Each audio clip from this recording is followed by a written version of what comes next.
보셨는데? 네, 보다 말았어요. 왜 그걸로? 모르겠어요. 좀 특이한가 봐. 저는 무한도전도 재미가 없어요. 안주보다 술을 좋아해서 그런 거. 전 드라마나 영화나 어떤 이제 스토리가 있는 게 좋지 예능처럼 막 자기들끼리 웃고 떠드는 게 왜 재밌는지 야, 알아요. 근데 흑백 요리사는 개별 요리사들의 스토리가 짧지만 그게 다 스토리라인데 저는 편집에서부터 시작해가지고 이게 배치나 기획이 와 보니까 어마어마하니까. 맞아요. 제가 이해를 못하는 거예요.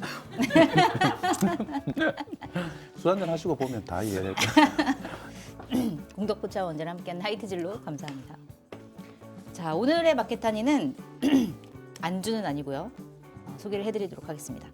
검증된 상품을 인터넷 최저가보다 저렴하게 판매하고 있는 쇼핑몰로 마케타니에서 알뜰 쇼핑하시면 수익금 일부가 한겨레TV 제작에 사용이 됩니다. 생활공작소예요. 생활공작소는 휴지, 물티슈, 세제, 청소용품, 주방용품 등 다양한 생필품을 합리적인 가격과 깔끔한 디자인으로 판매하는 국내 기업입니다. 생활공작소 제품들은 가성비가 뛰어나기로 유명한데요. 마케타니에서는 더욱 저렴하게 판매 중입니다. 직접 검색창에 비교해 보시고 구매해 보실 것을 추천드립니다. 마케타니에서는 생활공작소 전 상품 무료 배송입니다. 생필품 최고의 가성비 생활공작소 제품들을 더욱 저렴하게 장만하시기 바랍니다. 주문 방법은 유튜브 화면 좌측 하단을 클릭해 바로 주문 가능하고요. 주소창에 마케타니 입력 후에 검색하셔서 주문하셔도 됩니다. 010-2885-3244로 전화 주문도 가능합니다. 생활공작소 써보셨어요? 제 숙제 지금 보니까 칫솔. 네. 저희 지금 집에 있는데 쓰세요? 네. 괜찮아요? 괜찮겠죠? 왜 잘 모르시죠? 괜찮으니까 사지 않겠어요? 아, 본인이 안 그러시는구나. 이거 물 먹는 거 이런 거 뜯는 거는 제가 하죠. 또 걸어두고 하는데 아, 고르는 데 있어서의 권한이 없으시군요. 물이 잘 차 있더라고요. 예. 아니 집에 자주 안 들어가세요? 왜 그러세요? 그냥 미담으로 넘어갈 줄 알았는데. 아, 장군님은 아이들이 어려가지고 집에 안 들어가면 큰일 납니다. 네. 아니요, 아이들이 커도 집에 들어갈 겁니다. 안 들어오세요, 남편이? 저희 남편 집에 잘 안 들어가가지고. 밤에 작업 많이 하죠? 네. 뮤지션이니까. 이상하게 예술하는 분들은 밤에 창조적인 두뇌가 활성화된다고 그래요. 왜 그런지 왜 그런지 모르겠어요. 모르겠어요. 아니 그 예술인하고 같이 사는 분이 그걸 모르시면 어떡해. 그걸 아직 모르고 있잖아.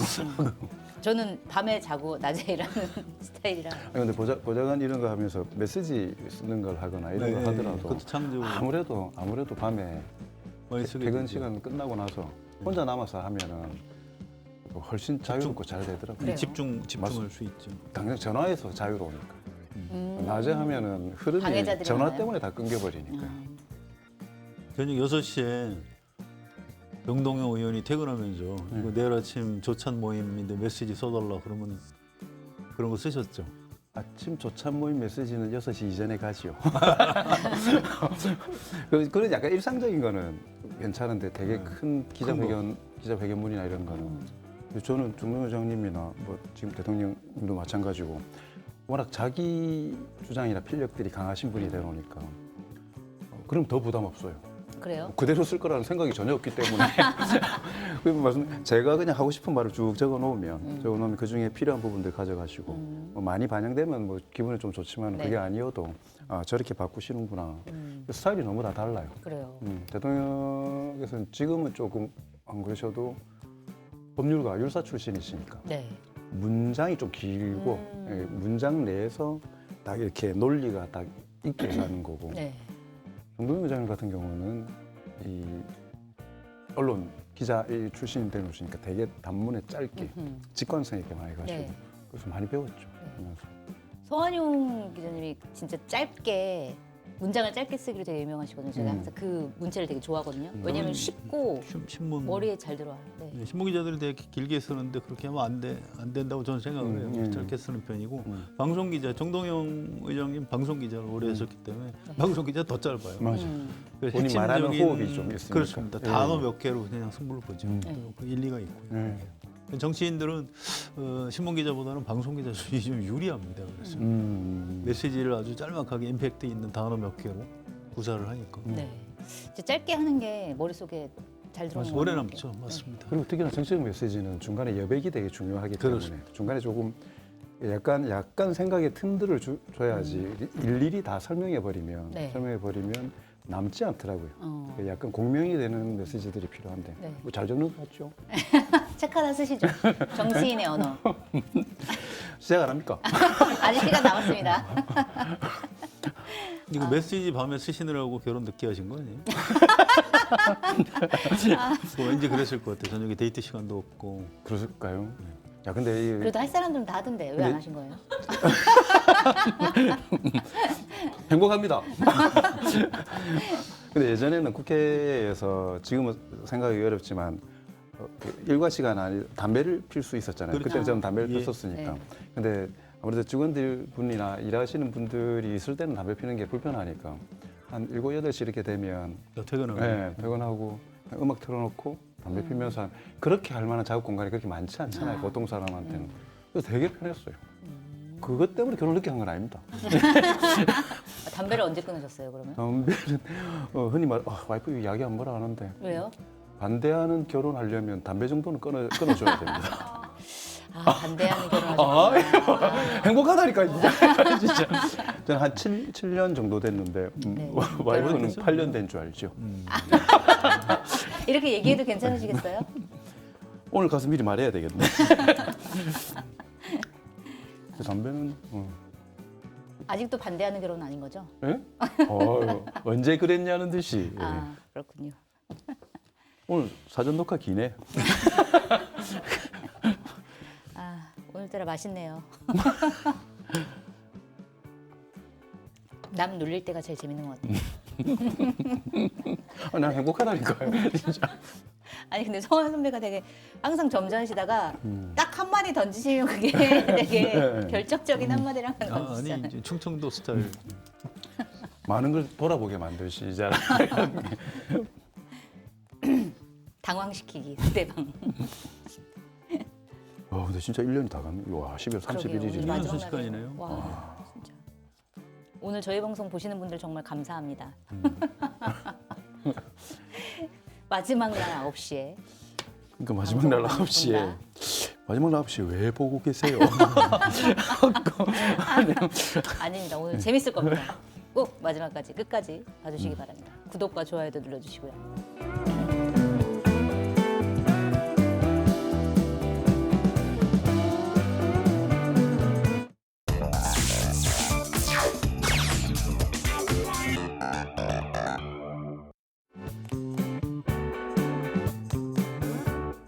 송채경호의 공덕포차 시작하겠습니다.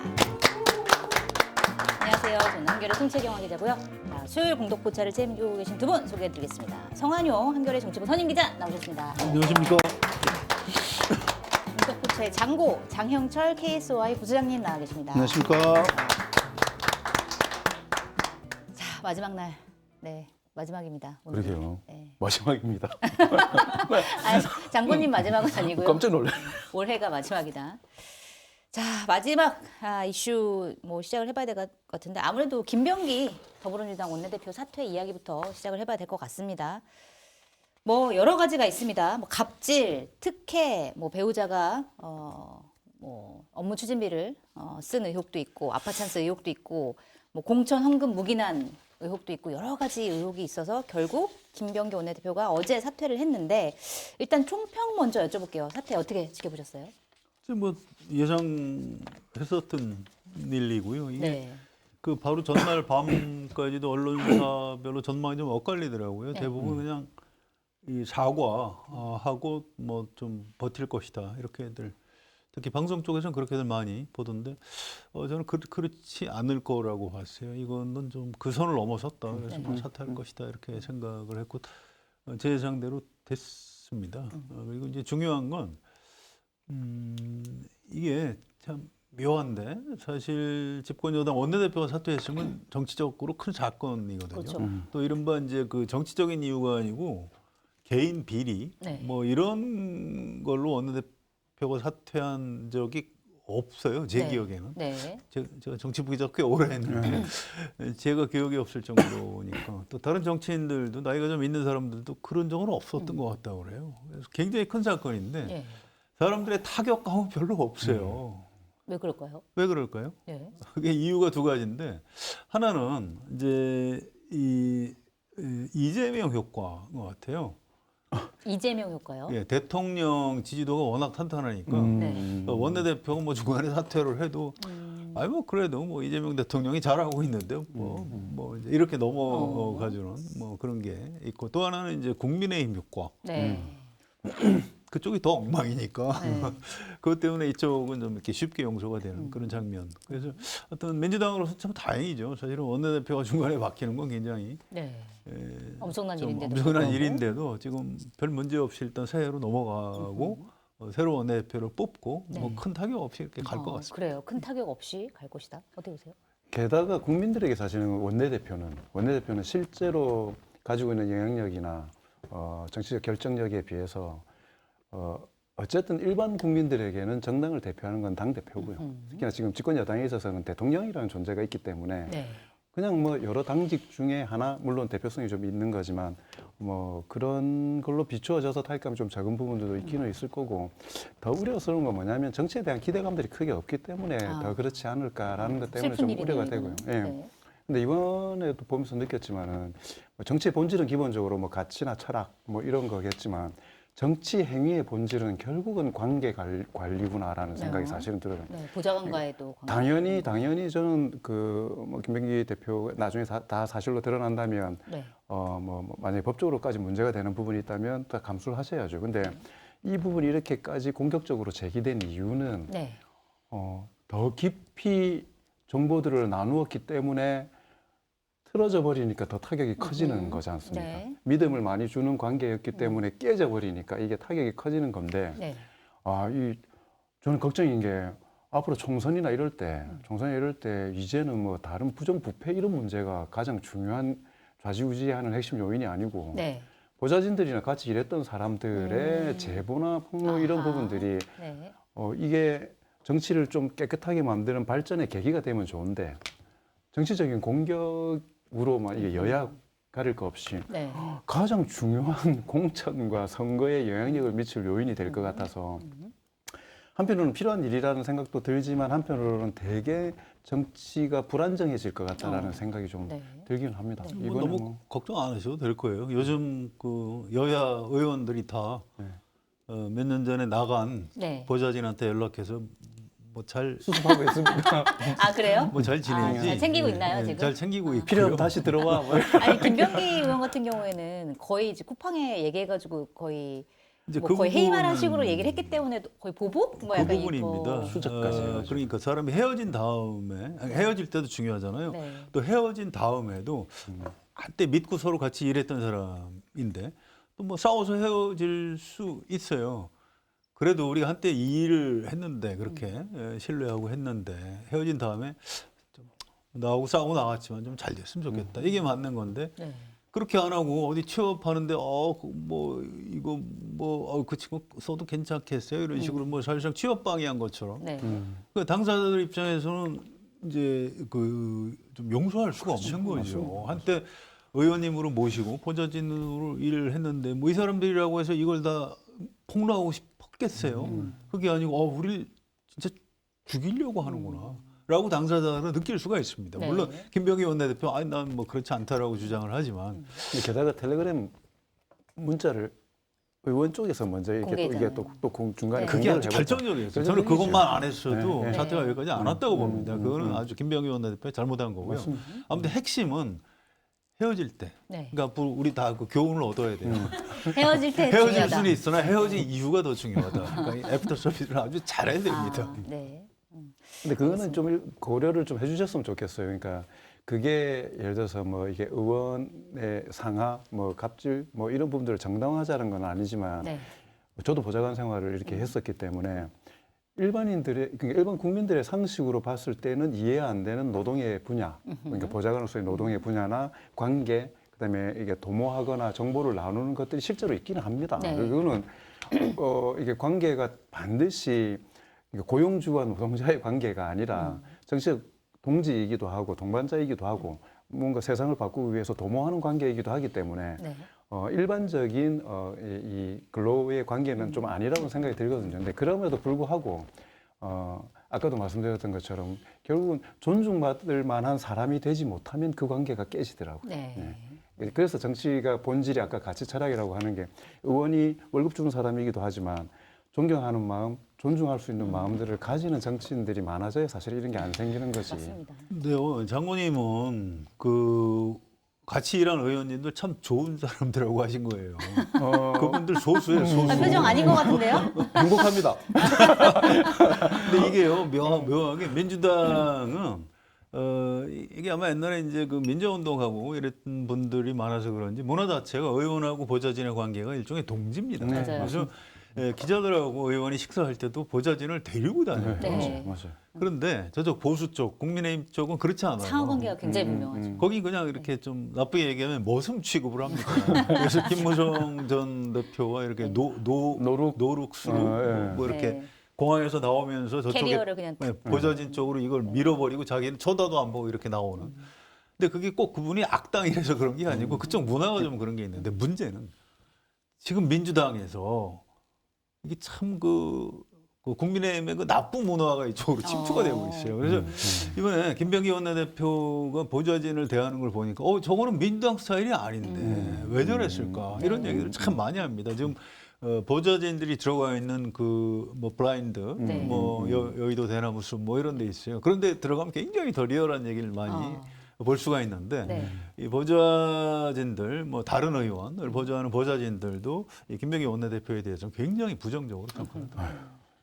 그러게 말입니다. 그 드러난 사례들만 봐도 그게 만약에 사실이라고 하면 이거는 뭐 동지적 관계에 배신당했다 뭐 문제를 떠나서 이렇게까지 하면 안 된다 이런 생각이 좀 들 정도의 수위들이 좀 있는 것 같습니다. 일단 가장 큰 게 공천 헌금 의혹이에요. 사태 전날 이제 보도가 된 거였는데 강선우 의원이 2003년 전에 전국 지방선거 앞두고 당시 김경 서울시 의원한테 1억을 전달받았고 이거를 김병기 의원 당시 이제 공관이 관사였죠. 관사한테 얘기하면서 상의하는 그 음성이 나오면서 결정적으로 이제 당 쪽으로도 이제 좀 문제가 되고 있는데 문제는 당에서 윤리 감찰을 하기로 했습니다. 그래서 뭐 김경 시의원부터 시작해가지고 강선우 의원 다 조사를 하기로 했는데 김병기 의원은 빠졌어요. 사실 김병기 의원 같은 경우에도 뭐 본인이 직접 잘못한 건 뭐 돈을 받거나 그런 건 아니지만 간사로서 그 얘기를 들었으면은 그거를 이제 묵인하지 말고 제대로 처리를 했어야 되는데 결과적으로는 김경 시의원이 공천을 받은 거란 말이에요. 이 묵인한 부분이 분명히 있는데도 불구하고 윤리감찰을 하지 않는다? 그리고 이것뿐만이 아니라 사실은 받고 있는 의혹이 너무 많은데 왜 윤리감찰을 하지 않는 것이냐? 이거에 대한 의문은 좀 있거든요. 왜 그런지. 요건으로만 보면은 그 강선우 의원 건에 대해서 윤리 감찰을 하게 되면 네. 지금 현재 상황에서 김병기 그 당시 간사 원내대표 건이 같이 들여다보지 않을 재간이 없을 거거든요. 네. 그러니까 그게 의제로 잡히느냐 아니면 네. 대상이 되느냐 안 되느냐가 무관하게 그러니까 공천 헌금이라는 걸 가지고 공천 헌금의 직접적인 당사자로 지금 이야기되고 있는 강선우 의원을 저는 딱 집었다고 생각하고 네. 그러면 윤리감찰 들어가가지고 그래서 강선우 의원이 이랬습니다 하고 이야기를 딱 끝내고 발표할 수 있겠습니까? 그렇게 안 되거든요. 네. 이렇게 되면 김병기 원내대표 건은 자연스럽게 이야기할 수 있는 건이기 때문에 이걸 배제 뭐 이런 쪽으로 저는 볼 거는 아니다라는 생각이 사실은 드는 거고 네. 당 입장에서 다른 건들 같은 경우에는 좀 차이가 있잖아요. 개인적인 갑질이나 이런 부분들하고 네. 이거는 당의 근간을 흔드는 사실 공천에 관련된 문제이기 때문에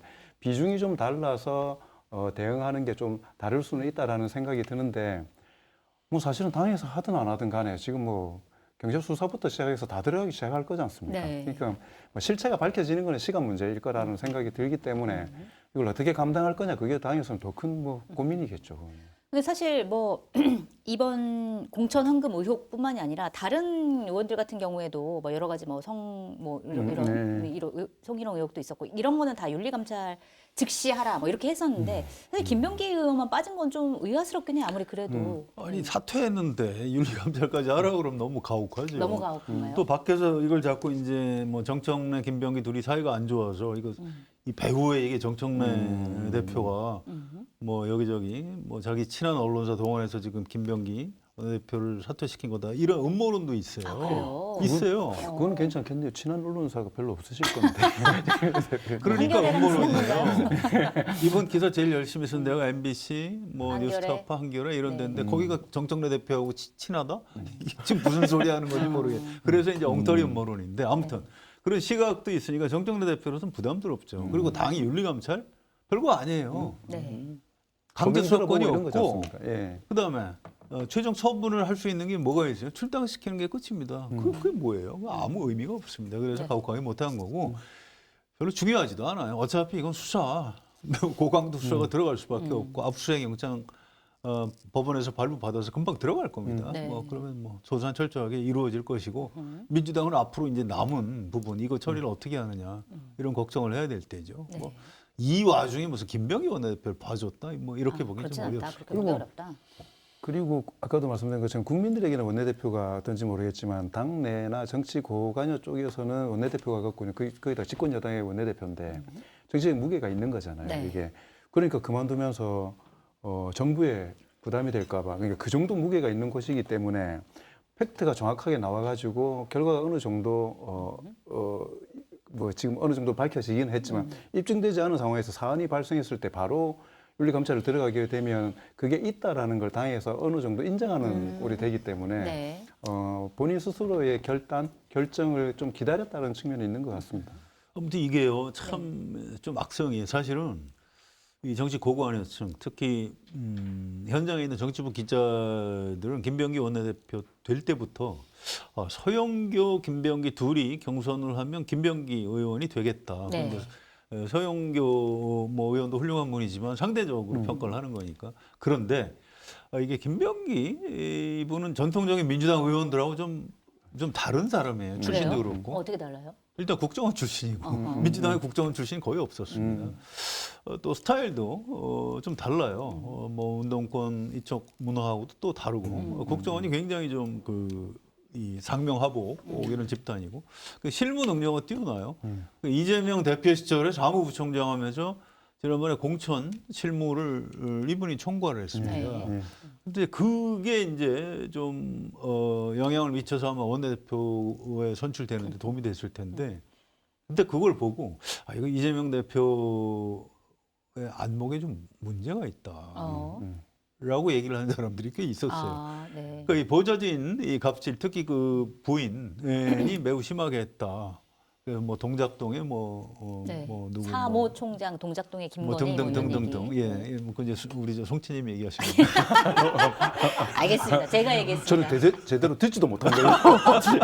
아무튼 그게 알만한 사람들 꽤 많이 알았었어요. 그래서 원내대표가 되기 전에 이미 그 아들 국정원 취업 문제를 가지고 몇 년 전에 이미 그랬었죠. 논란이 있었죠. 그래서 이거 위험한데 이렇게 했는데 이제 이게 뒤늦게 좀 터진 측면이 있죠. 그래서 이거 수습이 생각보다 쉽지는 않을 겁니다. 당장 이렇게 정치적인 타격감은 적을 수가 있는데 이거 철저하게 안 하면 네. 아니 뭐야 민주당은 서울시의원 공천하면서 1억씩 돈을 줘? 그럼 그 사람이 강선호 의원한테만 줬겠어? 다른 심사위원한테 그러게요. 주지 않았을까? 네. 또 다른 그러면 후보들도 이렇게 막 1억씩 돌리나? 이제 일파만파 퍼지게 돼 있어요. 네. 그럼 총선은 여기까지 가는 거지 않습니까?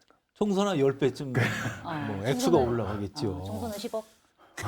그래서 이게 굉장히 미안하지만 매우 철저하게 수사해서 가혹하게 잘라내지 않으면 이 민주당이 입을 충격이 굉장히 클 수도 있습니다. 네.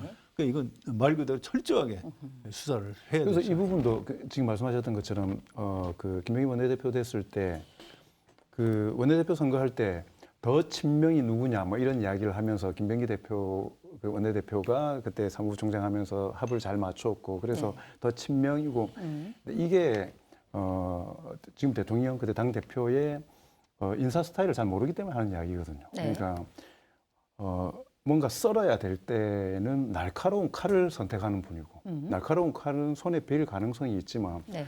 썰어야 된다라는 용도에 가장 적합한 사람을 고르시는 분 그게 사실 인사 스타일이거든요. 네. 그렇기 때문에 저는 뭐 김명희 대표가 친명 직계인데 이렇게 흔들려가지고 대통령에게 타격이 가는 거 아니냐 이런 프레임 자체가 사실은 그런 건 좀 안 맞는 거죠. 이게 그냥 김병기 원내대표라는 정치인이 아까 말한 것처럼 그 내용 자체도 사실은 지금 너무 질적으로 안 좋을 뿐더러 관계 관리를 잘 못하는 것 때문에 이게 폭로가 되면서 이게 민주당 내에서 이런 좋지 않은 기풍들이 해소될 수 있는 촉발점이 됐다. 네. 이 정도 의미가 사실은 맞는 것 같고요.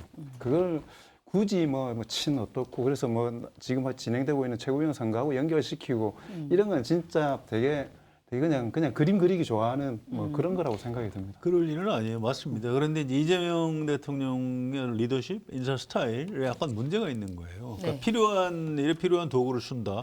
굉장히 효율적이죠. 인정합니다. 그런데 정치인은 이 정치가 종합예술이듯이 정치인은 인격과 뭐 도덕성 이런 게 굉장히 중요한 덕목입니다. 그래서 사실은 굉장히 미안한 얘기지만 처음부터 원내대표를 좀 잘못 뽑은 거예요. 민주당에서. 네. 또 사무부총장으로 중용을 해서 그때 굳은 일을 다 시키긴 했는데 그 후유증이 사실 좀 있습니다. 그래서 그때 비명행사 공천이니 이런 비판을 받았던 거고 뭐 결과가 같았다고 해도 김병기 그때 수석 사무부총장이었던가 그렇죠. 뭐 그런 좀 일종의 악역을 했고 그 덕분에 원내대표가 됐는데 결국은 한참 있다 이렇게 사고가 터지는 거죠.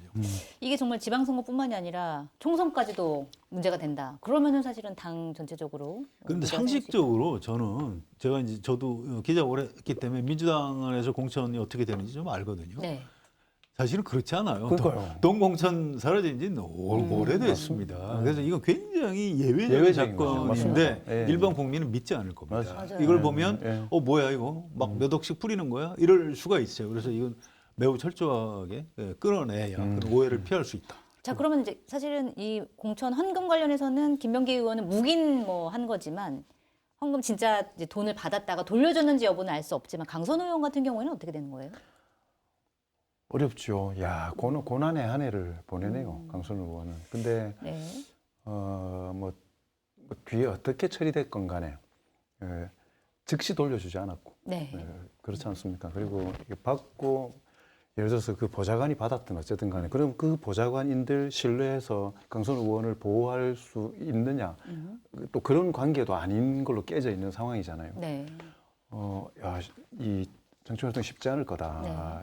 그래서 이 부분에 대해서는 다른 메시지나 이런 거를 최대한 자제하시면서 당의 윤리 감찰이든 수사든 적극적으로 임해서 좀 억울한 부분이 없도록 진실은 소명을 하시되 겸하게 이 상황들을 받아들이실 수밖에 없는 상황인 네. 것 같습니다. 네. 예. 지금 너무나 확실한 약간 증거가 이렇게 있는 공천 줬잖아요. 그렇죠. 그러니까요. 안 줘야 되는 거 아닙니까? 오히려 맞습니다. 뭐 그렇게 돈질을 했다 그러면 오히려 이 사람 문제 있다 해서 공천을 안 주는 게 많은데 받았잖아요. 네. 그럼 이게 뭔가 있는 거죠. 그래서 이제 수사기관에 수사 필요한 거죠. 둘 중에 하나지 않습니까? 이게 저도 그렇게 생각하거든요. 돈 때문에 공천이 되지는 않았을 거라고 생각하는데 돈을 주는 과정이 이 사람을 무마해야 되는 일이 돼버렸기 때문에 공천을 줬을 수는 있어요. 다시 돌려줬든 어쨌든 간에 네. 이 건이 어쨌든 발설되기 시작하면은 이게 공천 과정에 문제가 될 수 있으니까 그러니까 여한 어떤 사유든 간에 초장이 딱 작살되지 않았다는 것 때문에 정치적인 후과들을 다 지고 지금 말씀하셨잖아요. 당 전체가 의심받고 있잖아요. 네. 이게 제일 사실은 큰 문제죠. 이게. 끊어내는 수밖에 없어요. 김병기 원내대표, 미안하지만 강선호 의원, 김경 서울시 의원까지 다 셋 다 책임을 져야 됩니다. 알겠습니다. 자, 그리고 일단 뭐 원내대표는 그만뒀기 때문에 원내대표를 다시 뽑아야 되는데 그게 1월 11일에 최고위원 선거랑 같이 이제 보궐선거가 이루어집니다. 원내대표 보궐선거가. 지금 보니까 오늘 진성준 의원이 원내대표 선거 나가겠다라고 하고 오늘 발표를 했더라고요. 그리고 뭐 하마평으로 오르는 사람들은 뭐 박정, 한병도, 백혜련, 서영교 의원 등등 이렇게. 서영교 의원은 서울시장 나오려고. 그래서 일부 언론에서는 서울시장보다 이제 원내대표 쪽으로 틀었다 뭐 이런 보도도 지금 나오고 있고. 서울시장이 잘 안 될 것 같은가 보죠.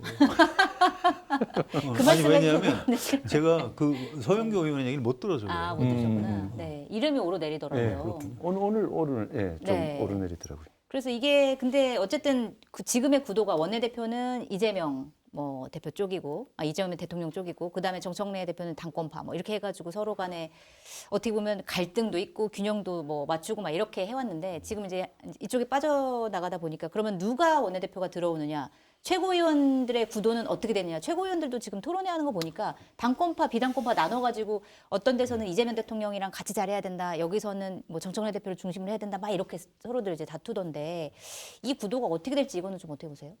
저는 사실은 그게 이 만들어진 프레임인데 네. 민주당이 거기에 말려들고 있다는 생각은 좀 듭니다. 말려들고 있다. 최고위원 선거에 나오면서 이를테면 대표님하고 개인적으로 더 가까울 수 있죠.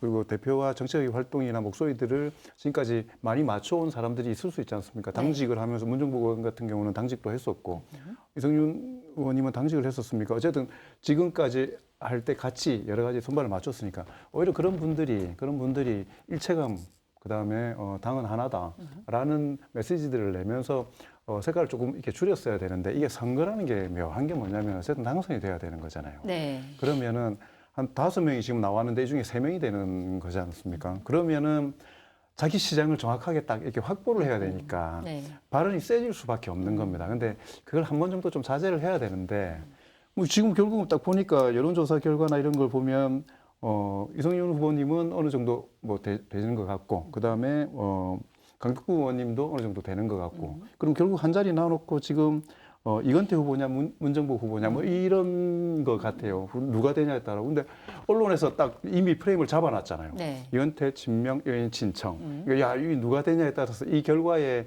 실제 이 사람들의 실력과 무관하게 야, 그럼 당은 이제 누구 거지 뭐 이런 걸로 또 들어가기 시작할 거지 않습니까? 그게 거의 말려들고 있는 거죠. 저는 그게 그냥 워딩에 불과하더라도 5명이 손 딱 잡고 우리 개파없다 이런 선언도 좀 하고요.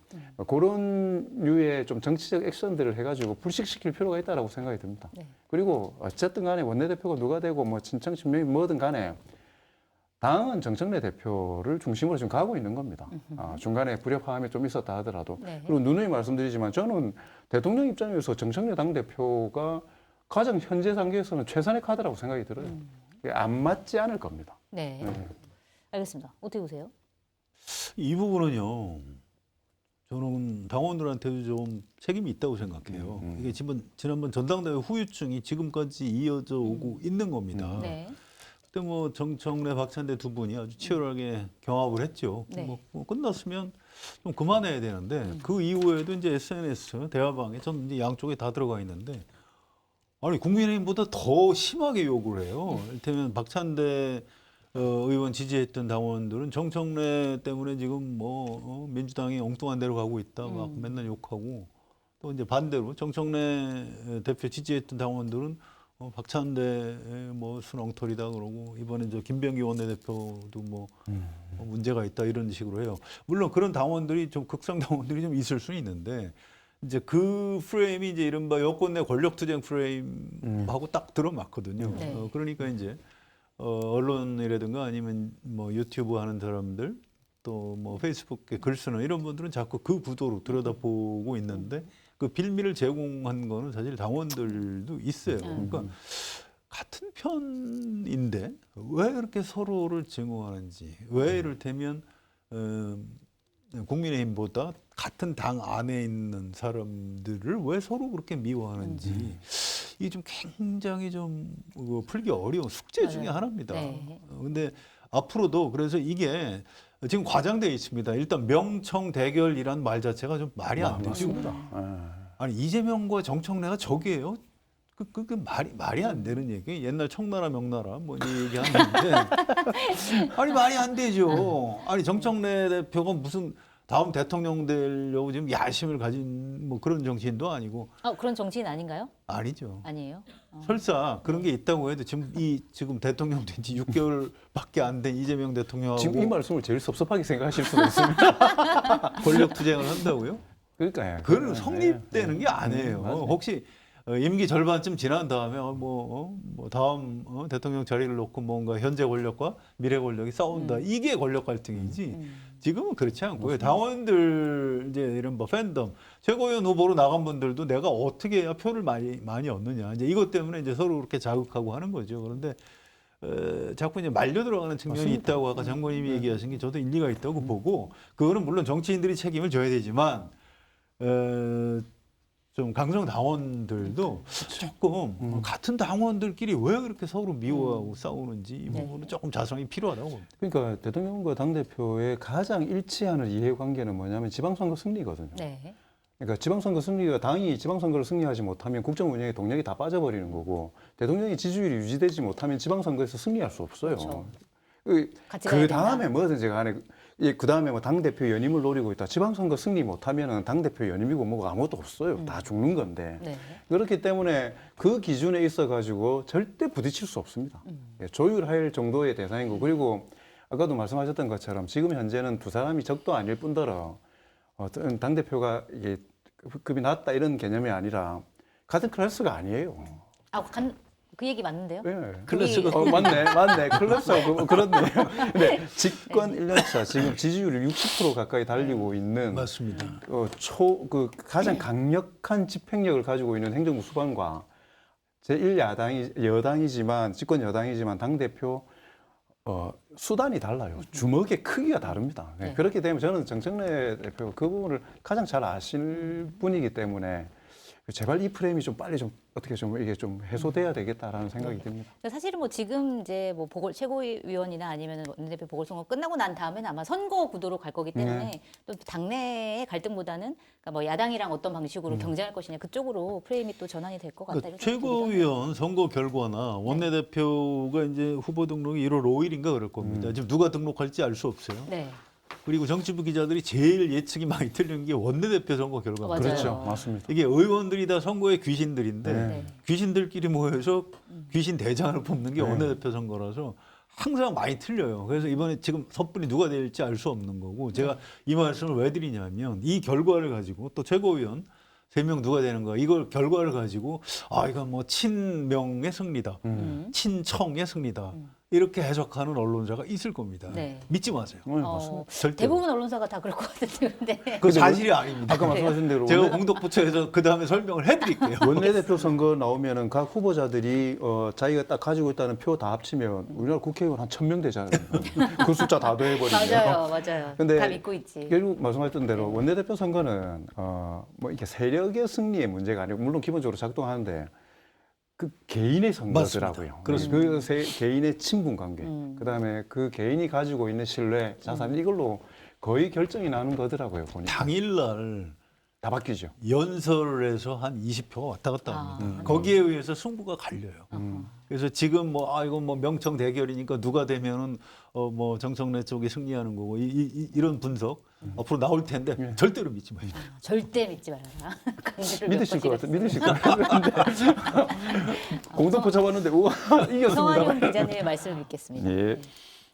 이번에는 이해훈 기획예산처 장관 후보자 얘기를 좀 해봐야 될 것 같습니다. 일단 이해훈 후보자 같은 경우에는 뭐 문제가 있죠. 예를 들어서 뭐 보수 인사라는 게 문제가 아니라 일단은 이재명 정부랑 철학이 맞느냐. 그러니까 예를 들어서 이재명 정부는 확장 재정 정책을 쓰려고 하고 있는데 이해훈 후보자 같은 경우는 건전 재정을 얘기를 해오기 때문에 완전히 이제 반대되는 정치 철학을 갖고 있는 사람이었고 무엇보다 내란 옹호를 했다. 그것도 여러 번 했다. 물론 사과를 했습니다. 여러 번 고개를 숙였지만 그럼에도 불구하고 이렇게 내란을 옹호한 사람과 같이 갈 수 있느냐라고 하는 문제가 이제 크게 두 가지가 있는데 일단 이럴 걸 몰랐을 리는 없는데 대통령이 그럼에도 불구하고 이해훈 후보자를 지명한 이유, 의도, 배경 이거 뭐라고 보고 계세요? 그러니까 이게 뭐 갑작스럽게 발탁한 게 아니고요. 네. 그러니까 이제 이해훈 전 의원이 지명받았다 그러니까 누가 추천했냐 이걸 막 모든 언론에서 취재해서 쓰려고 하던데 별로 의미가 없는 거예요. 네. 왜냐하면 지난 대선 때 이미 좀 접촉했던 인물입니다. 이분뿐만 아니고 예를 들어서 지금 장관하고 있는 권오을 네. 보훈부 장관 이분 접촉했고 그분은 좋다 내가 지지 선언할게 해서 장관 되셨잖아요. 네. 또 뭐 이석연 법제처장 이분은 이명박 때 법제처장 했던 분이죠. 근데 이분도 나 아예 그냥 선대위에 합류하겠다 해서 선대위에서 역할을 했고 네. 그래서 지금 역할을 맡고 계신 거고 그런 거예요. 윤여준 전 장관 이분이 보수죠. 그런데 그분이 선대위원장까지 맡으신 거 아니에요? 네. 물론 그 다음에 이제 연세도 많고 해서 자리 안 맡으셨지만 그때 접촉했던 사람 중에 한 분이 이해훈 전 의원입니다. 네. 그래서 이제 이재명 대통령으로서는 조금 좀 황당할 거예요. 뭐 이를테면 국무회의 발언을 한 거 보면 굉장히 좀 뭔가 좀 왜 그 이해훈 의원을 내가 발탁한 걸 갖고 왜들 이러시나 해서 약간 좀 네. 좀 억울해하는 것 같아요. 몇 번씩 강조해서 얘기하더라고요. 그래서 이제 무지개 얘기도 하고. 하고 뭐 네. 콘크리트 얘기도 하고 이제 이러고 계신 건데 저는 그 진정성은 믿어요. 그러니까 이게 사람 쓰임새를 보고 썼다고 생각을 해요. 이게 왜냐하면 네. 기획예산처는 쉽게 얘기해서 국간직입니다. 여기에 철학을 같이 한다고 해서 재정을 풍성하게 우리가 많이 풀어야 되는 사람을 앉혀놓는다. 그렇게 하면 안 돼요. 사고 납니다. 그래요, 오히려 반대로 이 국가 재정 튼튼하게 하지 않으면 이게 지속 가능성이 없습니다. 이런 특히 살림 잘하는 좀 깍쟁이 여성 같은 사람이 오히려 더 필요할 수가 있어요. 물론 이분이 경제학 공부한 건 굉장히 오래됐지만 네. 또 노련한 정치인이에요. 네. 그래서 저는 쓰임새를 보고 인사를 한 게 더 크다라고 생각을 해요. 물론 정치적인 효과도 노렸겠죠. 네. 뭐 인사기 때문에. 그게 다가 아닐 것이다. 이런 생각하고요. 또 한 사람 우리가 봐야 되는 게 김성식 전 의원이에요. 네. 이분 국민경제자문회의 부의장. 원래 그 자리는 브레이크 걸라고 갖다 놓는 겁니다. 되면 문재인 대통령 때 그 자리를 김광두 교수라고 네. 박근혜 대통령을 도왔던 경제학자예요. 그분을 지금 그 자리에다가 갖다 놨습니다. 그래서 제가 그분한테 물어봤어요. 아니 거기 국정 철학이 안 맞는데 문재인 정부에 왜 들어가셨어요? 그랬더니 나를 보고 브레이크를 역할을 좀 해달라고 그래서 네. 그래요? 그렇더라고요. 또 이제 나중에 그만두신 다음에는 근데 왜 그만뒀어요? 그랬더니 브레이크가 이제 망가졌어요. 그래서 저는 김성식 전 의원은 굉장히 합리적인 이분도 굉장히 그 정치인이지만 경제에 아주 밝은 사람이고요. 경제부총리 천고도 많이 했습니다. 여러 사람이 그러니까 이재명 대통령 당선 직후에 그랬던 사람입니다. 또 이분도 어쨌든 보수 쪽이기 때문에 국민경제자문회의 부의장을 하면서 이재명 대통령 말이 맞는 게 전체가 다 한 방향으로 가면 어떡해요? 안 되죠. 그 내부에서 누군가 잠깐요. 그게 아니고 이런 면도 고려해야 됩니다. 이 역할을 해야 되는 거죠. 저는 그 면에서는 이해운 전 의원이나 김성식 전 의원 인사 쓰임새로 보면 굉장히 잘한 인사라고 저는 생각을 합니다. 근데 저는 그래서 저도 결과적으로는 이게 취지와 목적은 충분히 알겠습니다. 저는 봤을 때 대통령이 가지고 있는 정치적 목적은 두 가지인 거지 않습니까? 국정 운영을 통합의 방향으로 돌리겠다라는 것. 뭐 지금까지 여러 가지 주장하셨지만 그리고 내심 네. 지방선거를 앞두고 어쨌든 세력 확장적인 그 국정 운영을 하시겠다라는 것도 저는 포함되어 있었을 거라고 네. 생각합니다. 해석은 제 몫이니까 네. 이라고 생각을 하거든요. 근데 저는 과정 관리는 되게 아쉬웠다고 생각합니다. 과정 관리는 이 뭐냐면 네. 김영훈 장관님이 철도 운영하다가 네. 전화를 보고 알았다고 하지만 그 전에 알았을 거잖아요. 본인이 뭐 하마평에 오르거나 검증의 네. 대상이 된다는 거 네. 예훈 의원님 몰랐겠습니까? 예훈 후보자도 알았겠죠. 그러면은 이게 통합으로서의 역할들을 가지려면 어떻게 되냐면 저는 후보자에게 좀 더 아쉬운 부분인데 네. 아니 당연히 정당을 벗어나지 않은 이상 이 큰 문제에 대해서 당하고 상의를 해야죠. 허락을 받으라는 문제가 아니라 네. 이 부분에 대한 과정을 저는 오픈되기 전에 저는 진행을 했었어야 된다고 생각을 하고 네. 당에서 당연히 반대하지 않겠습니까? 그러면 탈당을 하든지 해서 노력했던 모습들을 정치적으로 그 부분을 뚫기 위한 노력들을 후보가 이미 했었어야 되는 거예요. 그러니까 저쪽에서 저는 그냥 당연히 알았다 이것도 저는 믿지는 못하겠지만 어찌됐든 공표되고 나서 저쪽에서 2시간 만에 쫓아낸다. 안 쫓아내겠습니까? 그걸 어떻게 통합에 반대한다? 저는 그렇게 생각하지 않아요. 네. 정당 정치라는 게 가지고 있는 관성도 있을 뿐더러 근데 제명은 좀 너무 나간 거 아닌가요? 아니죠. 제명은 할 수 있는데 근데 예를 들어 그러니까 제가 드릴 말씀이 그겁니다. 제명을 당하는 방식이 됨과 동시에 이 인사는 통합을 위한 인사가 아니고 거의 도발에 가까운 인사가 돼버린다고요. 이게 네. 그 전에 본인의 거취를 구하기 위해서 당하고 상의를 해서 당에서 안 받아줘서 그러면 나는 이 길이 다르다고 생각하고 이 당하고는 같이 할 수 없다라는 정도를 표명을 해줬어야 된다라고 생각을 하거든요. 그래서 네. 그 과정이 너무 좀 아쉬워요. 저는 이해훈 장관 뭐 후보자 청문회가 남아 있지만 정영 기자님이 보시는 것처럼 일을 잘할지 안 할지에 대해서는 저는 아직까지 판단할 수 있는 근거가 별로 없으니까. 근데 그 부분에 대해서 저는 대통령께서 잘 정하셨을 거라고 생각을 해요. 네. 일은 잘할 수 있을 거라고 생각해. 과정만 좀 관리를 좀 잘. 과정 관리가 너무 저는 아깝습니다. 그러니까 장관님 말씀이 맞는 얘기예요. 저도 네. 전적으로 동의합니다. 그런데 이 사안뿐만 아니고 여러 사안이 그렇듯이 네.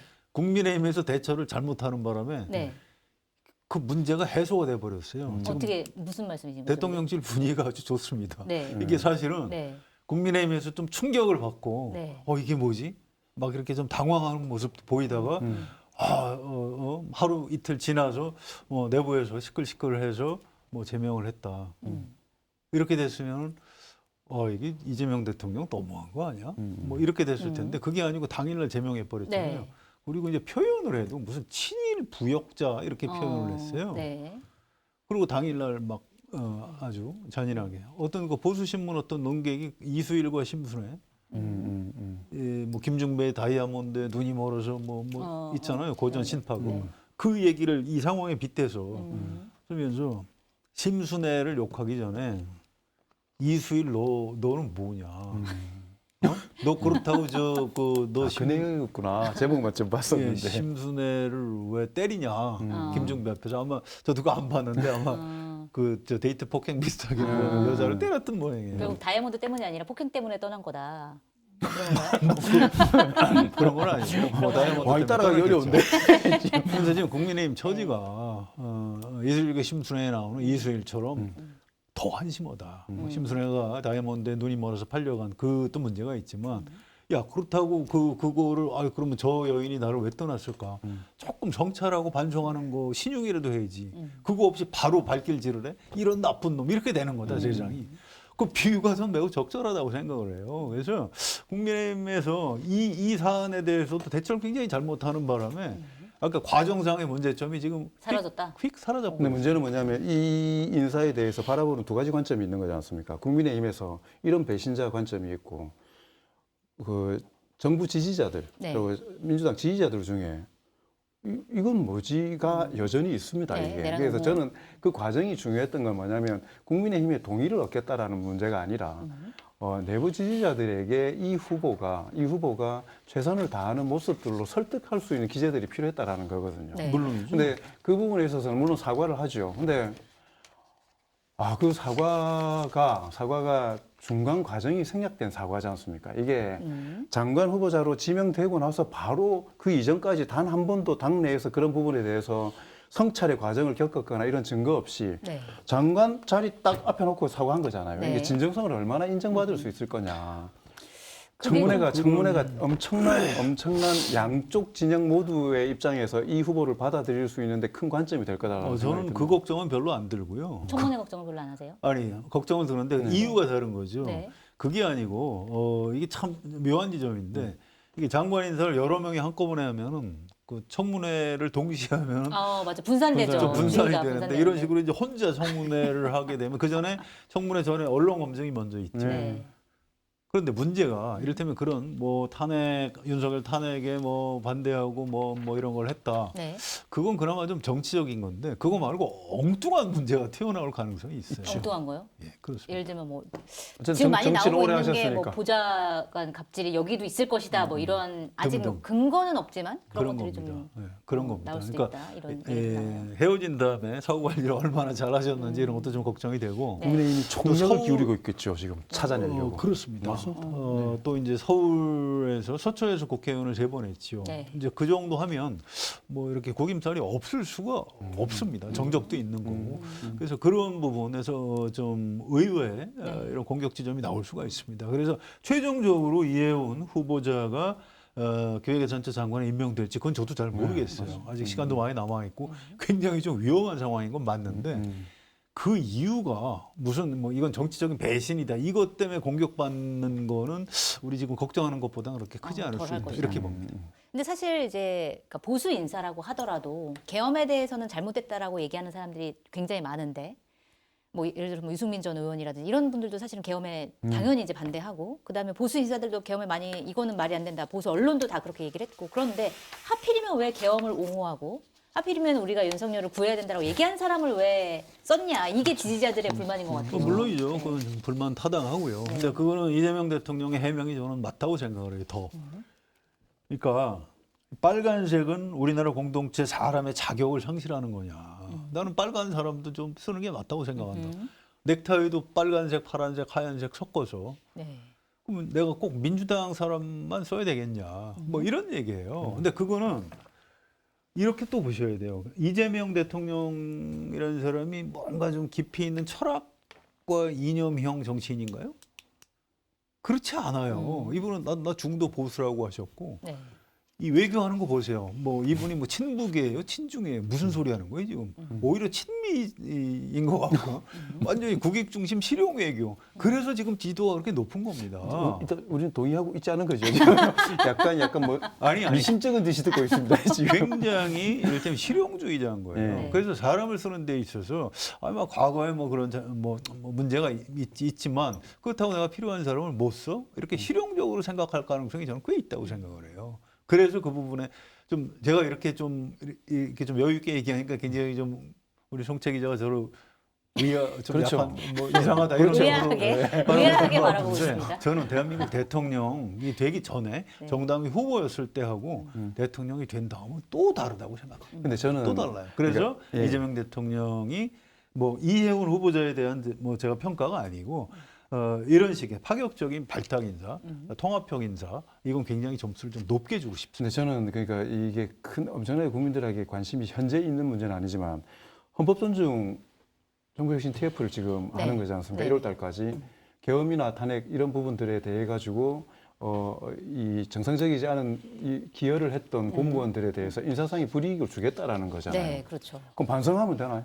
예를 들어서 반성한 사람을 부처에 지금 장관으로 앉히려고 하는 인사가 지금 딱 온 겁니다. 그러네요. 그렇지 않습니까? 네. 저는 그래서 이번 건을 보면서 기획예산 장관이 되고 안 되고의 문제에 있어서도 저쪽 지지자들 그러니까 청문회에서 딱 가면 어떻게 되냐면은 국민의힘의 후보를 완전히 잘게 쪼개가지고 네. 공격을 하겠죠. 네. 근데 이 후보가 이 청문회는 저쪽 냉정하게 말하면 저쪽 의원들을 설득하는 문제가 아니거든요. 이 장관을 쓰려고 하는 정부의 정당성을 국민들에게 보여주는 거잖아요. 네. 그럼 그 정당성을 보여줘야 될 가장 일차적인 대상은 이 정부를 지지하는 국민들에게 호응을 받아야 되잖아요. 지금 수치가 더 높으니까. 네. 그러려면은 그 칼보다 국민의힘을 찌르는 이쪽 후보의 칼이 더 세야 돼요. 더 크게 반성을 해야 되고 더 크게 비판을 해야 되고. 네. 야, 그런 과정을 거쳐야 될 건데 아까도 말씀드린 것처럼 와 그렇게 해서 장관이 됐다. 그다음에 혁신 TF 그것 때문에 탄핵이나 계엄에 동조했던 저는 김민석 총리의 리더십이 시험대에 오를 수 있다라고 생각하거든요. 네. 다 들어가게 될 경우에 결국은 공무원들은 징계하는데 그렇죠. 장관은 돼. 그리고 그걸 그렇게. 가장 강력하게 제안했던 게 물론 최종 신급은 대통령에게 가지만 그 과정에 있어서 전체 부처를 조정하고 그 다음에 행정 조직들, 공무원 조직들에 대해서 일차적으로 총괄하고 책임을 지는 국무총리, 한번 도전에 직면했구나 이런 생각도 들고 그런 좀 이렇게 인사의 문제에 있어서 지위 고하를 막론하고 통하는 일관성이 있어야 되는데 네. 그 부분에 있어 가지고 아까 제가 과정을 자꾸 말씀드린 이유가 쌓여온 족적이 없기 때문에 그 부분이 좀 반감을 가질 수 있다라는 생각 때문에 우려가 되는 겁니다. 하여튼 뭐 걱정을 하시는 게 맞죠. 네. 그런데 이제 장관은 기본적으로 대통령하고 일하는 사람이에요. 네. 그래서 총리는 걱정 안 하셔도 될 것 같고. 그다음에 이제 송미령 장관 사례를 네. 보세요. 이분은 윤석열 정부의 국무위원이었던 사람이에요. 네. 무한 책임을 져야 됩니다. 근데 그분을 장관으로 써서 지금 평가가 굉장히 좋아요. 그런 겁니다. 이게 네. 세상이라는 게 또 청문회 의외로 별로 걱정 안 하셔도 되는 게 지금 네. 국민의 면면을 보니까 전투력이 떨어져가지고 굉장히 우리의 기대치를 충족을 못 시킬 가능성이 큽니다. 그래요? 그래서 아까 장관님이 조언하셨듯이 네. 이해운 장관이 사전에 그렇게 했으면 제일 좋았는데 그게 안 됐고 아쉽죠. 근데 지금도 안 늦었어요. 지금도 진정성 있게 내가 이걸 하고 싶어하는 이유는 이렇습니다. 난 이렇게 하겠습니다. 그러니까 정직하게 얘기해야 되고요. 민주당 지지자들은 아직도 화가 많이 나 있어요. 네. 저 사람 뭐야? 10번이고 100번이고 머리 숙여야 돼요. 이건 참 제가 진짜 잘못했습니다. 앞으로 열심히 일해서 제가 이 정권에 제가 충성을 다해서 제가 다 말하겠습니다. 10번이고 100번이고 빌고 머리 숙이고 이렇게 해야 될 거라고 생각을 합니다. 알겠습니다. 인사청문회 과정을 좀 지켜봐야 될 것 같고 일단 사실은 이해운 이 후보자 때문에 국민의힘에서는 좀 위기감을 느끼는 분들이 소수지만 있긴 있는 것 같습니다. 지금 보니까 뭐 해수부 장관의 뭐 조경태 의원 뭐 이름 오르내리고 그러니까 이렇게 예를 들어 합리적인 보수라고 생각되는 사람들을 다 데려간다 정부가 그럼 우리는 사실은 고립되는 거 아니야? 이런 위기감 이런 것들이 어느 정도는 있는 것 같은데 이것 때문에 국민의힘이 실제로 고립되거나 아니면 이 고립된다라고 하는 위기감 때문에 다시 살아나거나 뭐 어떻게 이런 변화가 생길까요? 저는 생각보다 예를 들어서 그 전까지 국민의힘이 되게 확장 전략을 펴고 있는 과정에서 그러니까 합리적인 보수나 이런 부분까지 다 포괄하겠다는 말 말고요. 네. 실제로 그런 전략적인 그 과정들을 밟아 나가고 있는 과정이라면 엄청나게 타격이 되죠. 왜냐하면 이 땅을 뺏기는 게 되니까. 근데 아무리 생각해도 저쪽은 그 땅은 지금 현재로는 1차 그게 아니에요. 지도부를 입장을 예, 지도부의 어떻게 상황을 봐도 봤을 때. 예를 들어서 장동혁 그 대표의 필리버스터 네. 그게 뭐 되게 뭐 지도력 무슨 지도력이냐면 우리 편 다 모여라라는 지도력이에요 실제로. 그게 뭐 희생적인 모습을 통해서 중도 확장 정책 이런 메시지나 그게 아니었었거든요. 단 한 번도 장동혁 대표는 흔들리지 않고 네. 말 몇 마디 빼고는 전부 핵심 지지층들을 가지고 최소한의 이 먹고 살 거는 이것만 챙기자라고 나는 판이기 때문에 네. 오히려 이걸 되게 기회 요인으로 생각하고 내부의 색깔 애매한 사람들 당원 70% 그거 관철시키겠다는 거 아닙니까? 지방선거 네. 단핵을. 그게 뭐 나중에도 이야기 나오겠지만 한동훈 대표류 배신자 프레임을 가지고 오히려 흔들리고 당을 흔들고 나가서 딴소리 하는 사람들을 걷어내는 기회로 이야기하면서 이재명 정부에 대한 공격의 칼날들을 더 세울 가능성이 저는 있을 거라고 생각합니다. 그러면 스스로 고립하는 전략이네요, 그게. 뭐 더 고립될 것도 없잖아요. 스스로 고립 그 말이 안 되잖아요. 그러니까, 스스로 네. 고립하는 게 무슨 전략이에요? 또 아무것도 못 그리고 하는 스스로 거지. 고립한 것도 아니고 그냥 네. 고립당하고 있는 건데. 그러니까 일단 조경태 의원을 해수부 장관 시킬 가능성은 거의 없다고 봐요. 아, 그래요? 네. 왜냐하면 그분은 미안하지만 정치인인데 일솜씨 쓰임새 그 별로 없어요. 아, 그래요? 그동안 그런 일을 한 적도 없고 그래서 아마 그렇게 사람을 그렇게 쓰지는 않을 것이다. 뭐 전 이렇게 생각이 되고요. 네.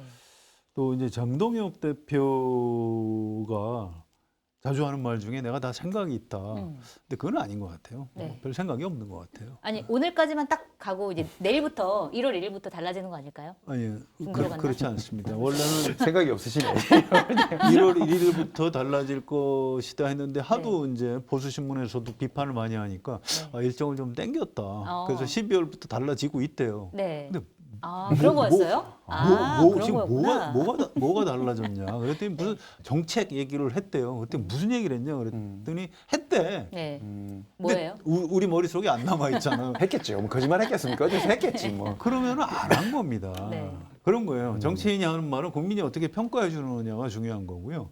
근데 이거 이른바 중도 확장을 해야 될 것 같은데 왜 안 하는지 진짜 궁금해서 국민의힘의 꽤 중진 의원한테 물어본 적이 있어요. 네. 왜 중도 확장 안 하냐? 그랬더니 그 의원의 답은 공포감이 있대요. 공포감? 어떤 공포감이요? 이런 거래요. 그러니까 오세훈 서울시장이 한때 윤석열 대통령 탄핵 전에 탄핵하는 게 맞는 것 같다 이렇게 얘기한 적이 있대요. 네. 근데 그 바람에 여론조사에서 갑자기 당원들 사이에 차기 대선 주자에서 4등인가로 미끄러졌답니다. 1등이었는데. 그걸 보고 공포감을 가졌다고 그래요. 국민의힘 의원들은.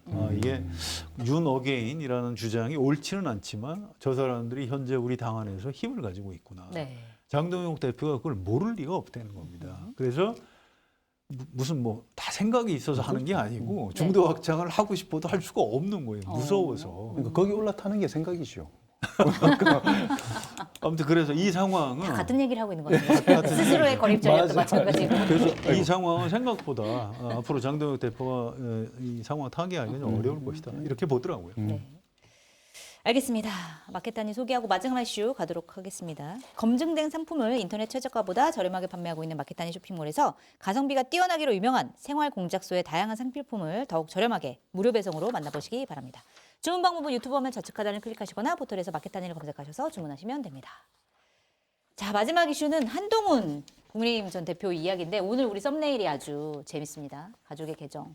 자, 가족인데 다 다양한 게 생긴 것처럼 보이지만 사실은 다 한동훈 전 대표인 이런 썸네일을 만들어 봤는데 일단 어제 국민의힘 당무감사위원회가 그 말 많고 탈 많은 당원 게시판 논란에 대해서 결론을 냈습니다. 결론은 결국 한동훈 전 대표의 가족 이름으로 돼 있던 게시물들을 살펴봤더니 IP가 2개밖에 없더라. 그렇기 때문에 같은 동명이인 이름에서 이렇게까지 되는 경우는 극히 드물기 때문에 이거는 가족이 쓴 게 맞다.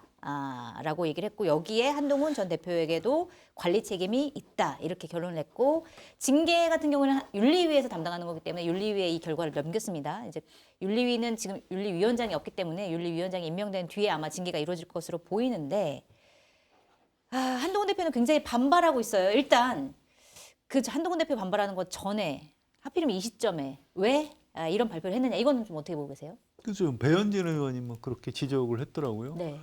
맞죠. 정치인들은 모든 걸 정무적 판단을 하는 겁니다. 근데 지금 아니 여당의 악재가 저렇게 터졌는데 네. 왜 우리끼리 자멸의 길을 가냐 이런 지적입니다. 그래서 네. 그건 맞고요. 근데 그 이호선 당무 감사위원장 네. 그분은 굉장히 소신이 강한 분인 것 같아요. 그러게요. 네. 아무도 못 말린 데입니다. 그래서 저는 약간 의심스럽긴 해요. 이게 이재명 정부를 돕기 위해서 지금 저런 것 아닌가라고 그렇구나. 그런 의심이 갈 엑스맨이군요. 정도로 분란을 만드는 것 아닌가 이런 생각이 들고요. 이게 막 이렇게 갈 때까지 가는 거 보니까 앞으로 윤리위원장 아직 임명이 안 됐죠. 네. 윤리위원장 임명이 되면 한동훈 전 대표를 제명하거나 아니면 한 2, 3년 당원권 정지까지 가지 않겠는가. 네. 그래서 참 신기하다. 지금 지방선거 앞두고 중도 확장하고 당내 통합을 해야 될 텐데 정 반대로 가고 있다. 그래서 제가 아까 말씀드린 겁니다. 장동영 없다. 대표는 아무 생각이 한동훈 전 대표가 진짜 싫은가 봐요. 그러니까요. 네. 근데 흐름으로 보면 예를 들어서 이 그 악재 뭐 그리고 악재가 뭐 김병기 원내대표 그런 건도 있지만 네. 이해훈 그 후보자 임명이나 이런 게 긍정적으로도 볼 수 있지만 또 악재로도 볼 수 있는 거고 뭐 이런 상황이지 않습니까? 이런 상황에서 왜 이걸 하느냐? 근데 보면은 흐름은 거의 오히려 저는 비슷하다는 생각이 들어요. 예를 들어서 배신자 프레임, 네. 이해훈도 배신자고 한동훈도 배신자고 다 배신자인 거예요. 지금 네. 우리는 초질간 우리 쪽을 딱 뭉쳐서 가는 걸로 딱 정리를 해놓고 거기에서 한치 흐트럼 없이 그냥 저는 딱 따박따박하고 있다고 생각해요. 그러니까 우리가 이해를 못해서 그렇지 네. 그 사람들은 되게 치열하고 헌신적으로 하고 있어요. 한 번도 흔들리지 않고. 네. 그래서 어디로 가는지는 저는 잘 모르겠는데 어딘가로는 가고 있다. 본인들이 이야기했던 것처럼 뭐 영남자민련 이런 표현을 자기 내부에서도 나올 정도로 네. 근데 그게 그걸 이겨내겠다라는 뜻이라기보다는 최소한의 마지막 방어선을 염두에 두고 가고 있는 것이기 때문에 한동훈 전 대표에 대해서 말씀하셨던 것처럼 간단하게 끝나지 않는다. 그리고 이게 참 웃긴 게 뭐냐면 한동훈 전 대표가 세게 뭐라고 하기에는 되게 부끄러운 일이거든요, 이게. 근데 되게 세게 얘기하고 있더라고요. 그러니까 이게 캥기면 더 세게 하기도 하고 그렇지 않습니까? 네. 그래서 뭐 당에서는 일사불란하게 딱 가버릴 거라는 생각이 들어요.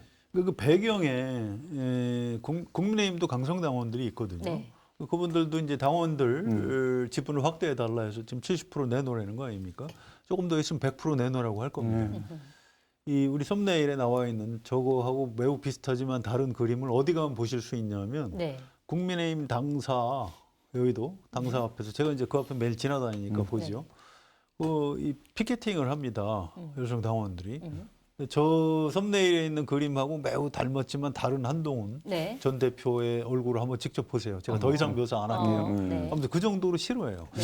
하도 이상해서 국민의힘 굉장히 오래된 그 책임당원한테 제가 물어봤어요. 한동훈 왜 이렇게 미워하냐? 그랬더니 사실은 이재명이나 민주당보다 한동훈이 더 밉대요. 네. 도대체 왜 그러냐? 네. 전직 당신 당원이었는데 그게 내란 프레임을 한동훈이 만들었다 이렇게 설명을 해요. 내란 프레임은 민주당에서 만드는 거 아니냐? 네. 이렇게 물어봤더니 그렇지 않다는 거예요. 왜 그렇게 생각하고 있는 거죠? 실제로 한동훈 전 대표가 그 비상계엄 직후에 윤석열 당시 대통령이 기자회견한 걸 보고 저거는 내란을 자백한 것이다 이렇게 기자회견을 한 적이 있대요. 네. 그래서 저도 기억이 나요. 네. 근데 이제 우리 다 듣고도 잊어버렸는데 그 사람들은 이제 한동훈이라는 사람을 미워하기 위한 근거를 거기서 찾더라고요. 네. 참 묘하다. 아니 진짜로 이재명 대통령이나 민주당보다 더 싫으냐 그러니 더 싫대요.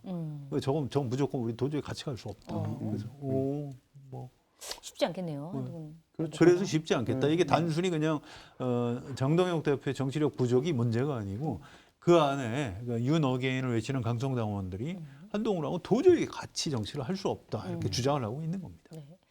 자, 한동훈 전 대표 같은 경우에는 어제 결과가 나온 직후에 이제 라디오 인터뷰에서 처음으로 인정을 했습니다. 그 동안에는 이제 당원 게시판 논란에 대해서 아예 말을 안 했었는데 가족이 쓴 게 맞다. 그리고 이렇게 얘기했어요. 가족들이 익명의 당 게시판에 윤석열 전 대통령 부부에 대한 비판적인 사설 칼럼을 올린 사실을 나중에 알게 됐다. 가족은 죄가 없고 만약에 비판하려거든 나에게 비판을 해라 얘기를 했는데 사과를 하진 않았어요. 그러니까 왜냐하면 이거는 익명 게시판이고 당연히 누구라도 익명으로 누구를 비판할 수도 있는 것이고 그다음에 자기 가족들이 올린 것은 정말 이제 뭐 엄청난 나쁜 표현으로 쓴 게 아니라 그냥 사설 칼럼을 올린 정도다까지만 이제 인정을 한 거고 사과를 하지 않은 거예요. 그리고 오늘은 또 페이스북을 보니까 이게 이호선 위원장이 뭔가를 이제 올렸는데 우리 가족이 썼다고 올렸는데 이거는 조작된 거다. 일부가 이제 조작됐다. 이렇게 주장을 하면서 이제 서로의 공방을 막 이어가고 있는데 이 한동훈 전 대표의 이런 이제 처신 어떻게 보면 대응 이거는 어떻게 보고 계세요? 그러니까 공부 잘하는 사람들이 빠지는 오류. 네. 그겁니다. 절대로 사과하지 않아요. 자기 잘못을 인정하지 않는다. 그렇습니다. 네. 근데 정치에서 중요한 게 내용보다도 태도거든요. 일단 본인이 좀 쓴 게 있잖아요. 네. 그다음에 가족이 아니, 본인은 절대 안 썼다고 얘기하고 있습니다. 아니 본인 쓴 것도 있는데 네. 이건 이제 추정입니다. 이제 가족이 일부라는 표현을 쓴 거 보니까 이제 본인도 쓴 게 있다라고 저는 해석을 한 거고요. 일부는 이게 가족이 쓴 걸 내가 뒤늦게 알았다 이런 걸 보니까 이제 가족이 쓴 것도 있고 그건 맞을 수가 있어요. 그럴 수가 있는데 어쨌든 전직 당 대표가 네. 그런 거를 썼으면 잘한 거는 아니잖아요. 그러면 아유 뭐 그때 뭐 좀 이렇게 해서 썼는데 일단 사과까지는 안 해도 태도라도 좀 이렇게 아유 뭐 미안하다 이 정도는 얘기를 해줘야 상대방에서도 뭐 이렇게 좀 마음을 누그러뜨릴 수 있는 기회가 될 텐데 그게 아니고 뭐 태도를 보면 내가 뭐 뭘 잘못했냐 뭐 이런 태도 아니에요. 그 내용을 가만히 들여다보면 일부 인정을 하는구나라고 송채경 기자는 해석을 해주시는 거지. 네. 한동훈 그 전 대표 이 텔레비에 나오는 얼굴이나 페이스북에 쓴 글 전체 톤으로 보면 내가 뭐 잘못했어 뭐 이러고 있는 거 아니에요. 네. 그 이제 미운 털이 박힌 거죠. 이 국민의힘 여성 당원들한테. 그래서 이게 참 확실히 정치 경험이 없는 사람은 이런 문제가 있구나. 앞으로 이거 헤어나기 굉장히 어려울 겁니다. 네. 뭐 한동훈 전 대표는 본인은 본인 이름으로 당원 게시판 쓴 적이 없다고 거기에 아예 가입한 적도 없다. 한동훈이라는 이름이 써 있는 거는 이건 동명이인이다 이렇게 주장을 하고 있습니다. 네. 그러니까 저는 한동훈 대표 정치에서 가장 중요한 게 타이밍에 맞게 메시지를 내는 거라고 생각하고 결단하는 거라고 생각하는데 아까 말씀하셨던 것처럼 그 참 이게 똑똑한 사람이 네. 정치적으로 타이밍에 대한 감각이 너무 부족한 것 같다. 예를 들어서 사과를 좀 더 빨리 해버렸어도 상관없거든요. 왜냐하면 이미 알고 있었다라는 게 사람들한테는 괘씸한 거예요. 네. 알았네, 아니라더니 알았네. 알았는데 가족들이 썼다 말다 이렇게 막 논란이 되고 있는 중에도 가족을 위해서 한마디도 안 하던 사람이 지금 완전히 밝혀지고 나니까 가족들 건드리지 마라. 지금까지 다 건드려 놨는데 가족들을. 그리고 이제 실체가 다 드러나 버렸는데 그런 진즉 나왔을 때 가족들이 애정을 갖고 했던 부분들인데 이 부분에 대해서 적절하지 않을 수도 있는 것 같다. 아니면 자연스러운 당에 대한 애정을 가진 권리라고 생각한다라고 해서 한 번 정도 풀어줬어야 되는 건데 네. 지금까지 아예 아닌 것처럼 그러니까 타이밍을 제가 이야기한 이유는 저번 전대 때 출마 안 한 거 타이밍 완전 놓친 거죠. 저는 거기서 정치적으로 저는 완전 자빠졌다고 생각하거든요. 네. 그러니까 국민의힘의 핵심적인 지지 세력들에게 구애를 해가지고는 승부를 못 봐요. 그러면은 어떻게 가야 되냐면 전당대회 나와가지고 자기의 기본적인 자산들을 확인하고 그 다음에 특검에서 증인 요청했을 때 네. 가가지고 내란이나 개헌 문제에 대해 가지고 전향적인 모습, 일관된 모습들을 보이고 그러면서 정책 지분들을 확대해 나가면서 이런 게 왔을 때 도저히 안 되니까 나는 새로운 정치를 하겠다라고 일어설 수 있는 다른 동력을 만들어야 되는데 다 잃었죠 지금. 네. 지금 누가 따라 나가겠습니까? 무슨 믿음을 줘서. 저렇게 되다 보면은 결국은 밀려 나가서 아무것도 하지 못하는 그 단계에 이를 것 같아가지고 네. 좀 안타깝고 안쓰럽죠. 좀 잘했으면 좋겠다는 생각이 사실은 좀 진짜 들었었는데. 너무 좋아하시는 거예요. 애정이 있으시네. 연말에 왜 이럽니까? 연말에 덕담도 좀 하고 해야지. 근데 문제는 뭐냐면 이런 문제는요. 솔직히 말하면 이게 막 구구절절 해석보다 서은영 기자님이 딱 한마디로 이렇게 정리 보통 하시잖아요. 네. 전 되게 쪽팔려서 그런 것 같아요. 아, 오히려 창피해서. 네, 그러니까 그림이 상상이 되잖아요. 막 게시판. 그리고 가족들이 실제로 그분들이 다 했어도 그것도 부끄러운 일이지만 네. 한 명이 아, 이제 다 돌려줘가지고 그냥 다 했을 거 아닙니까? 그래서 쭉 있는 거 가지고 뺐다가 다시 로그인 해가지고 하고 그러면서 히히덕거리고 이런 모습들을 사람들이 한동훈이라는 사람과 그 가족들에 대해서 그 그림을 연상하는 거잖아요. 이게 부끄럽죠. 그렇기 때문에 그런 모멸감을 느끼지 않고 살아온 사람들한테는 이걸 그냥 부정하지 않고는 그걸 견딜 수가 인정할 없구나. 수가 없는 거죠. 너무 저는 딱 그 감정이 제일 클 거라고 생각해요. 미안하다고 그러고 장동혁 대표는 그럼 징계 절차 중단하고 이게 그나마 그쪽에 최선인데 둘 다 안 할 것 같습니다. 둘 다 안 할 것 같아요. 이렇게 예측 가능하니까 좋죠. 그러네요. 아무리 취재를 해도 그럴 가능성이 별로 없다고 합니다. 그래서 이게 이른바 보수 쪽을 걱정하는 사람들로서는 좀 안타까운 일인 것 같고요. 또 이게 저는 가끔 그런 생각을 해요. 이게 이 신이 인간한테 모든 걸 다 주지는 않는다. 그러니까 똑똑한 사람은 조금 못되게 만들고 약간 머리가 모자란 사람을 착하게 만드시는 네. 거지. 한동훈이라는 사람한테 뭐 공부 잘하고 뭐 검사로서 막 날리고 이랬던 사람인데 이 사람한테 겸손할 줄 아는 인성과 뭐 인품 이런 걸 주지는 않았구나. 이런 걸 요새 좀 절감을 하고 있습니다. 신이 윤석열한테 주량을 줬네. 주량만 준 것 같아요. 주량만. 그다음은 별로 안 준 것 착한 같아요. 성격도 없고 똑똑하지도 않고. 이야기 꼭 주량만. 한번 하고 싶었어요. 네, 알겠습니다. 공독포차 여기서 마무리를 해야 될 것 같은데요. 오늘이 2025년 마지막 날이네요. 저희 공독포차 보고 계신 시청자분들, 공독포차 봐주셔서 감사드리고요. 저희 새해 인사 한번 하시죠. 네. 그 마무리 전에 네. 오늘 마지막 날이잖아요. 네. 그래서 꼭 드리고 싶은 말씀이 하나 있어서 그런데 올해 1년 동안 이제 고생도 많으셨고 우리 시청자 여러분들 마음고생 많으셨을 겁니다. 이제 근데 저도 이제 기자로서 굉장히 좀 힘든 한 해였어요. 네. 너무 뭐 파면이 된다 안 된다 구속됐다가 다시 풀려나질 않나 뭐 스트레스도 심했고 그랬는데 제가 그러니까 1년쯤 전에 그러니까 올해 1월 달에 그때 윤석열 체포도 안 됐을 그 시기에 막 정치 막점 막고에다가 네. 이렇게 몇 가지 예언을 한 게 있어요. 네. 그 사람들한테 궁금하다. 좀 이렇게 네. 좀 안심시키기 위해서. 근데 첫째, 윤석열은 체포되고 구속될 것이다. 네. 첫 번째 예언이었고요. 두 번째는 헌법재판소가 파면할 것이다. 네. 그리고 세 번째는 이재명 대표가 대통령이 될 것이다. 그래서 정권이 바뀔 것이다. 네. 제가 이제 그때 그런 칼럼을 썼더니 정치인 중에 어떤 분들이 한 두 분이 네. 뭐 당신 예언자처럼 그렇게 썼네. 그러면서도 굉장히 좀 좋아하더라고요. 그러니까 정치부 기자 오래 한 사람이 그렇게 사필 규정 이런 얘기를 해주니까 고맙다.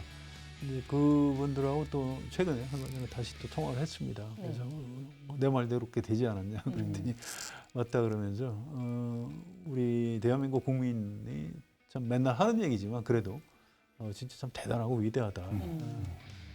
그래서 이제 올 한 해 이렇게 잘 정리하고 넘어가는 것 같다. 이 말씀 제가 꼭 드리고 싶었어요. 한마디 더 하면, 이야, 제가 감히 서은영 기자님하고 똑같은 예측을 저도 그때 했었거든요.